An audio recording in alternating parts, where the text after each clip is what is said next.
DiscerningHearts.com presents Inside the Pages, insights from today's most compelling authors. I'm your host, Kris McGregor, and I'm delighted to be joined by Vivian Dudro, who is an editor for Igantius Press. Over the last 30 years, she's written news articles, book reviews, and columns for various Catholic media, including the National Catholic Register. Vivian joins me to discuss the work of Gertrude von Lefort, who was a German novelist and essayist. A convert to Catholicism, she was a prolific writer whose poetry and novels, which have been translated into many languages, won her acclaim throughout Europe. With Vivian Dudro, we go inside the pages of Gertrude von Lefort's Song at the Scaffold, published by Igantius Press.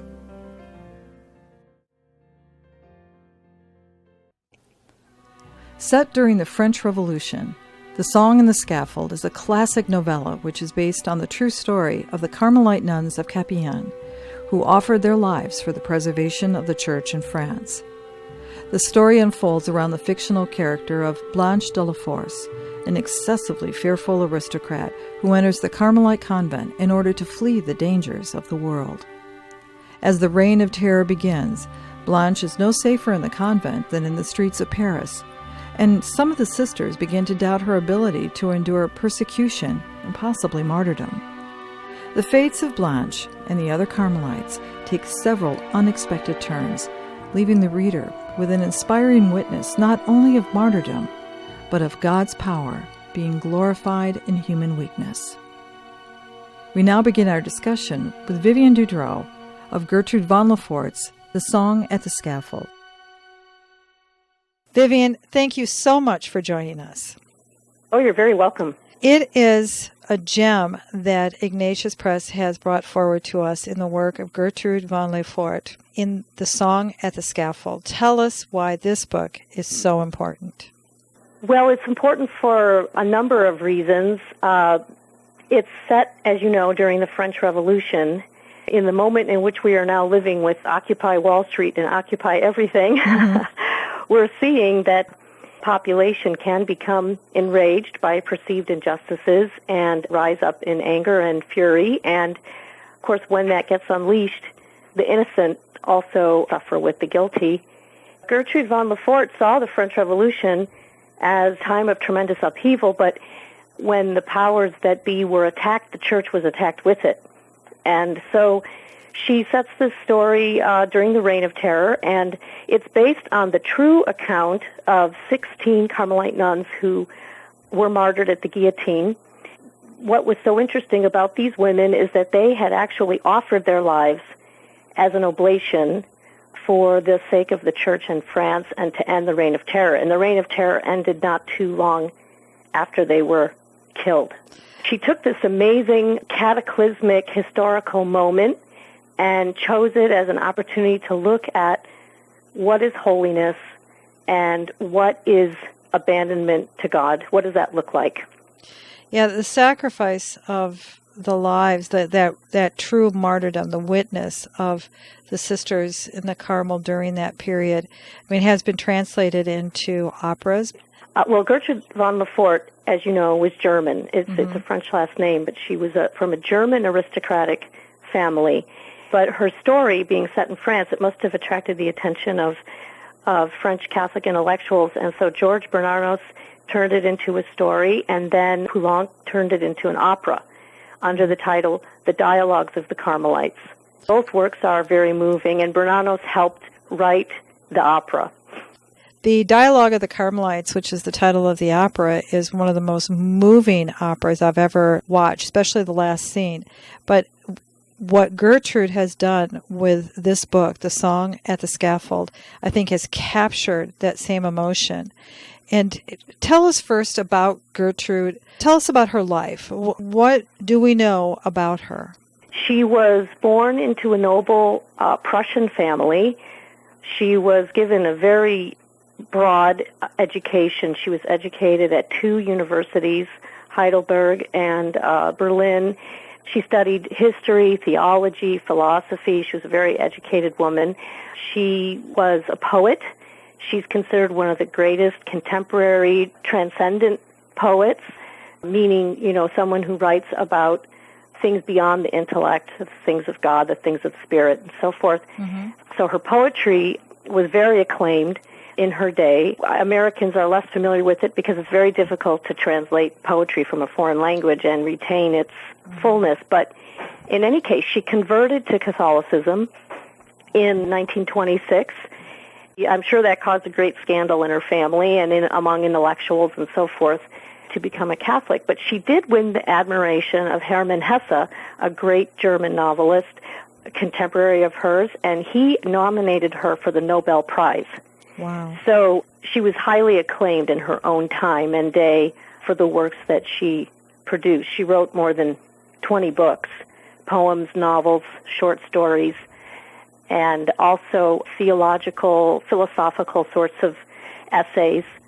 Igantius Press also publishes her Eternal Woman, which is a nonfiction work on the meaning of the feminine.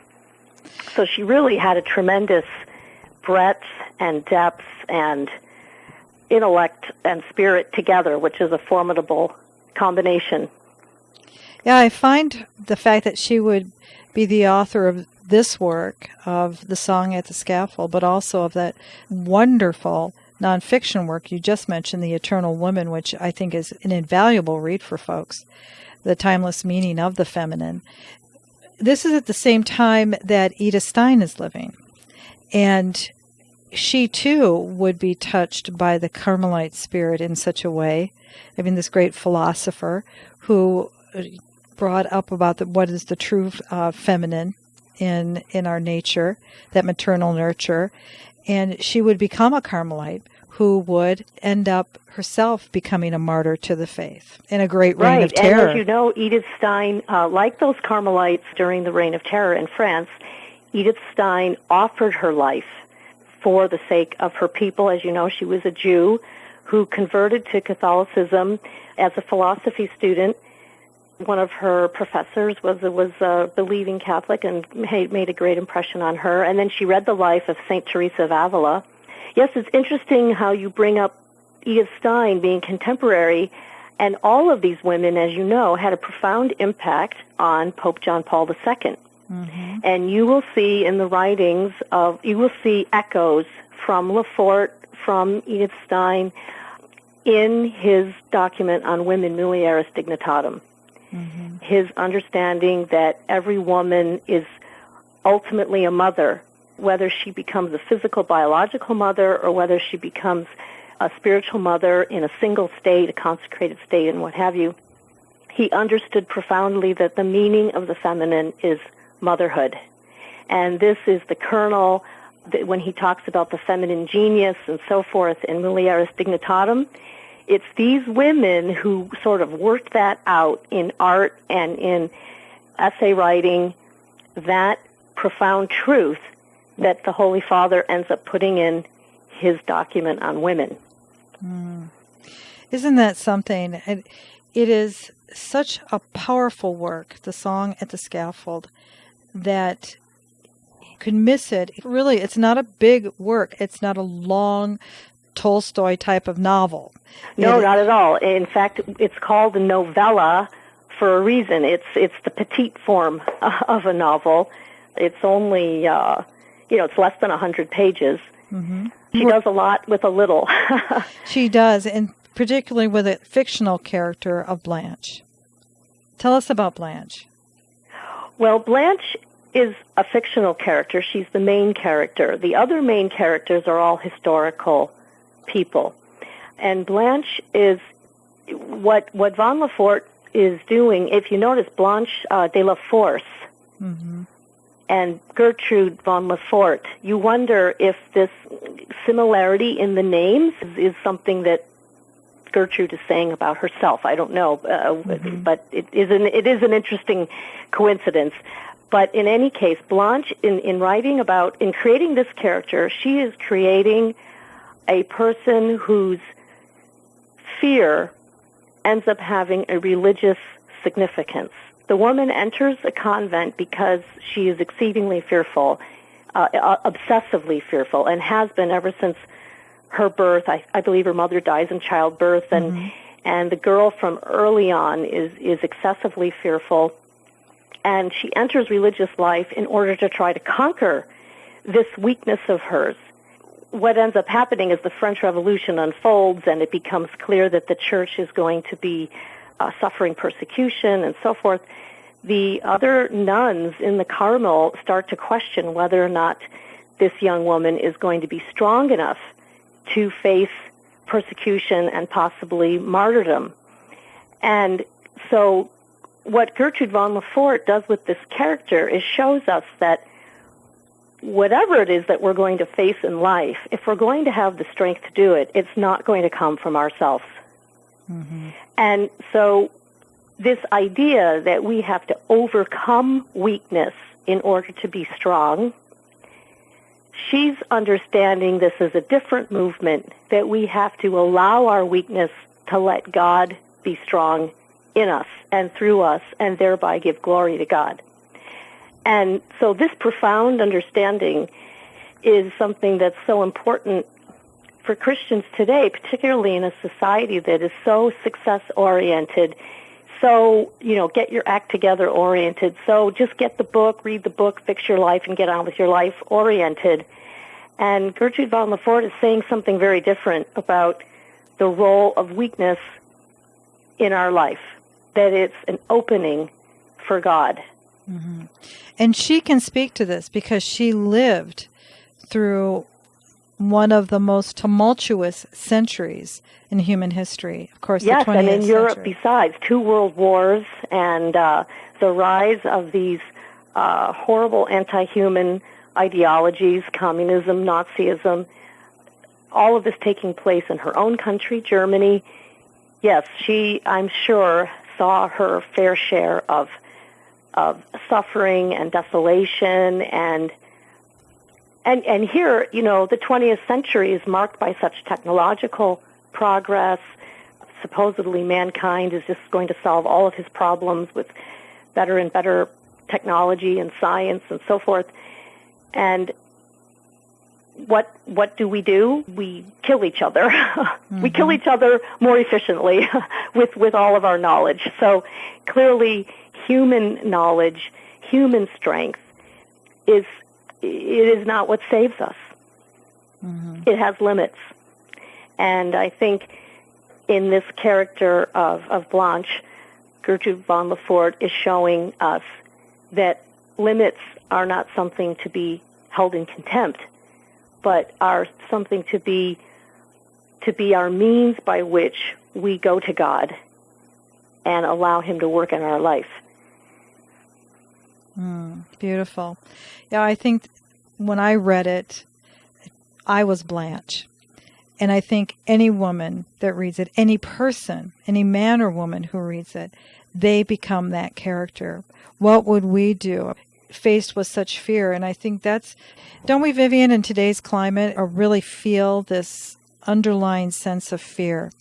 It's been magnified in what we're going through right now in our country with a weakened economy and with feeling more vulnerable vis-a-vis foreign conflicts and foreign enemies. And so I think fear and worry are both plaguing a lot of people. And one thing about this understanding of the feminine that Gertrude von Lefort understood is that even though the woman is physically more vulnerable than the man, so she experiences this vulnerability in a more profound way. But all human beings, compared to the things that we're up against in life, right? Mm-hmm. We all are vulnerable, right? So even though the woman is a sign of this, she represents more than herself. This is not a story about women, you see. This is a story about what it means to be human, what it means to be weak. It's a human problem, not a female problem. You see what I mean? Even though the woman becomes the sign. And so the soul before God, any human being before God, we all go before God, weak and naked and pretty pathetic. Mm-hmm. And sometimes the things that we're up against seem pretty huge and likely to crush us. And so where are we going to get the strength to face whatever gets put in front of us in life? Where is that strength going to come from? That's the question. That's the question. That's the question we all face. Well, I think that's what's beautiful about what happens with Blanche and these sisters, these Carmelite sisters during the French Terror, is that they surrender. And they surrender in that act, as you wonderfully put it earlier, of reparation. That's also emulating their spouse, their brides of Christ. They looked at their spouse who did the same on the cross. Right. And, we as Christians mark ourselves with that cross. As Catholics in particular, we have that crucifix to remind us that's where the strength and the courage comes from, in surrendering and allowing our weakness to be able to be used by Him. By God. And this is the beautiful thing about the cross in the life of the Christian, is that suffering is not meaningless. Human beings are going to suffer. Whoever you are, whatever your walk of life, whatever you've got going for you, you're not going to escape suffering in this world. So that can be a source of misery and despair, or you can look at the cross and see that it's through suffering that we receive life. And not only for ourselves, when Christ suffered, He brought life to all. So our suffering now has incredible meaning. It isn't just a meaningless, pointless exercise that is, the sooner it's over with, the better. Mm-hmm. And this view toward human suffering is the very thing at the heart of what Pope John Paul II called the culture of death. We think that the solution to suffering is death. Death at our own hands. Mm-hmm. not the death that God chooses for us, but death at our own hands. And so when we look at the cross, what we see is suffering and the death that God allows in His own way, in His own will. His will be done, not ours. It's through that we redeem ourselves, and not just ourselves, but that our redemptive suffering has the power to give grace to others. And of course, the life of the Carmelite is a life of redemptive suffering.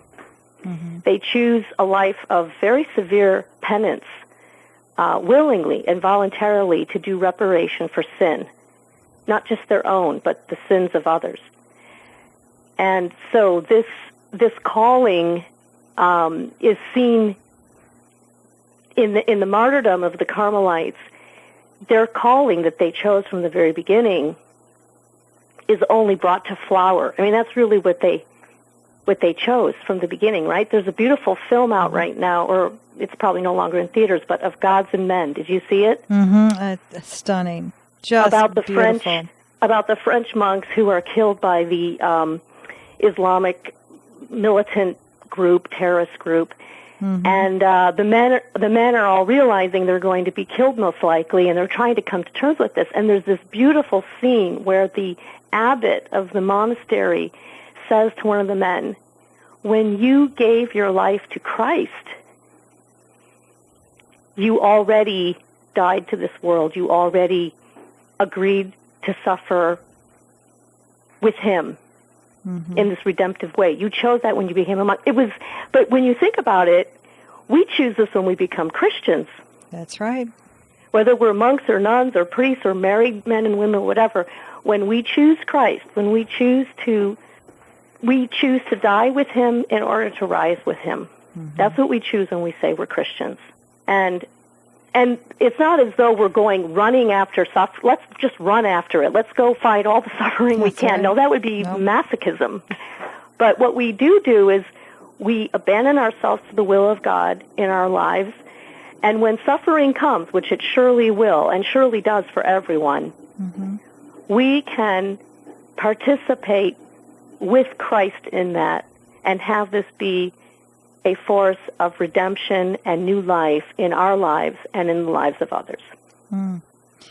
It's tremendous, isn't it? I mean, the thing is, that's what you really notice with Blanche, and necessarily for us too. When she goes in to the Carmel, she's really struggling. She doesn't think she can do it.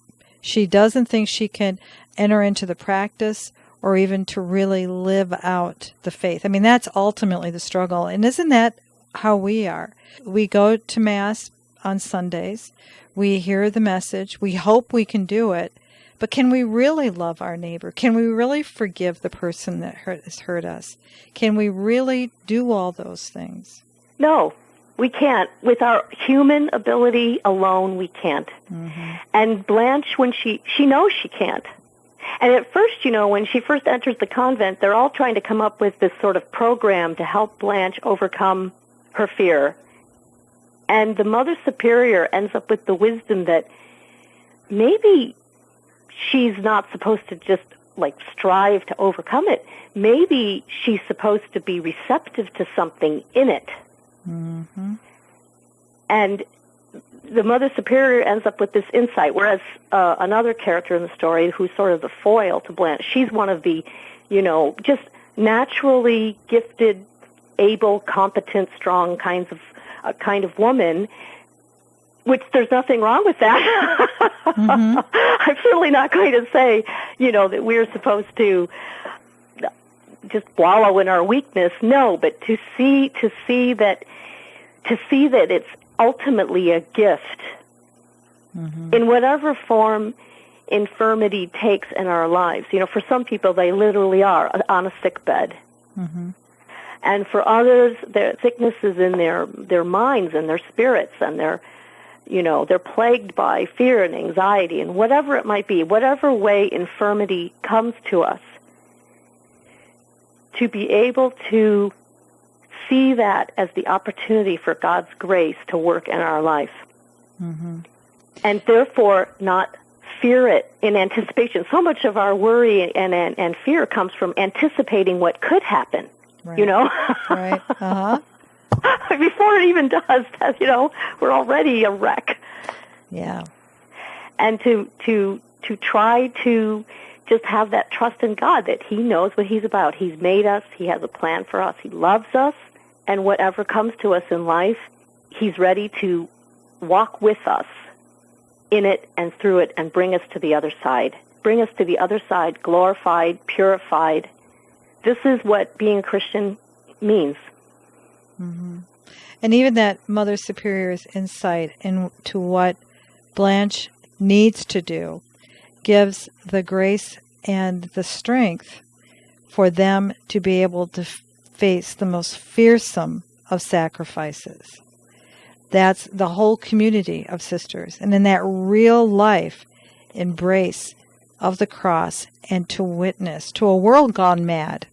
I mean, right, and this to is a world gone completely. I mean, she does such a good job of describing the complete debauchery of the masses. That, I mean, drinking the blood and dancing in it, and that this complete love affair with murder and death and blood that France has descended into.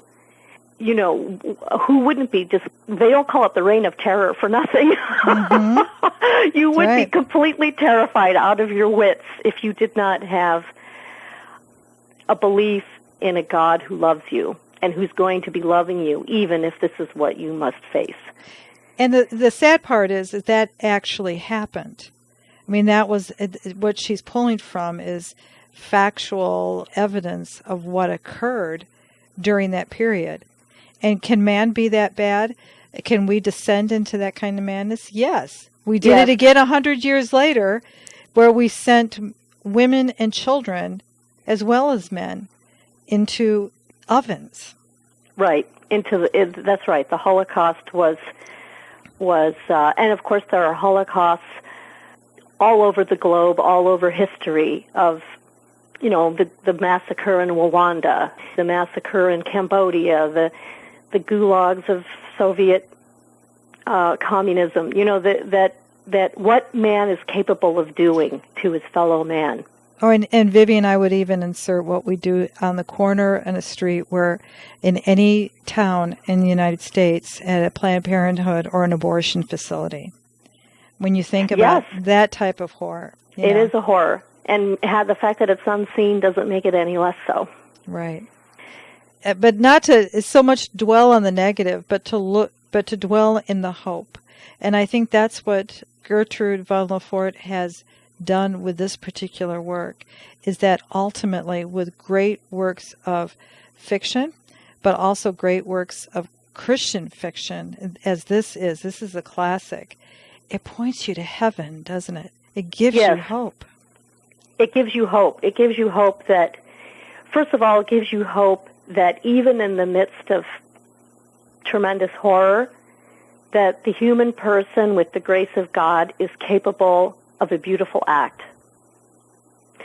And that capacity for goodness in the face of such evil, that gives you hope. Wow, we sometimes think, what would I have done if I were in that situation? Would I have been able to do that? Well, the beauty of this kind of hope is that you don't have to rely on yourself to be able to do that. Mm-hmm. Trust that you'll be given the grace for whatever it is you might encounter in your life. And so that gives you hope that, okay, I'll have the grace too, that no matter what my next moment's going to bring me, I'll have the grace for it. And then the hope of there's something beyond this world. This world is not the last word. Mm-hmm. There's something beyond this world that we hope for, that will be a place where there will be no more evil and pain and crying and lamenting and so forth, that is the life that we hope for, and that is the life that we believe redemptive suffering can take us to. And tremendous, again, I keep using that word, but I don't know how else to describe it, the song at the scaffold and the work of Gertrude von Lefort. Vivian, I would just want to lift up also how beautiful the writing is. I mean, she's a beautiful writer. She is. Well, she is a poet. So her writing soars at a level of beauty that we're also hungry for. Mm-hmm. We're in the blog sphere and everything. There's a lot of words, but they aren't always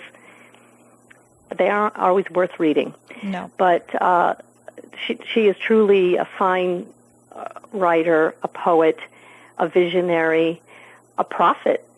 She's well worth reading, and hopefully we can bring more of her works back into print. As you just said, there's writing, and then there's art. And in this case, I'd say this is sacred art. Yes, I would agree with you. Vivian, thank you so much. You're welcome. It was a pleasure. With Vivian Dudro, we've gone inside the pages of Gertrude von Lefort's Song at the Scaffold.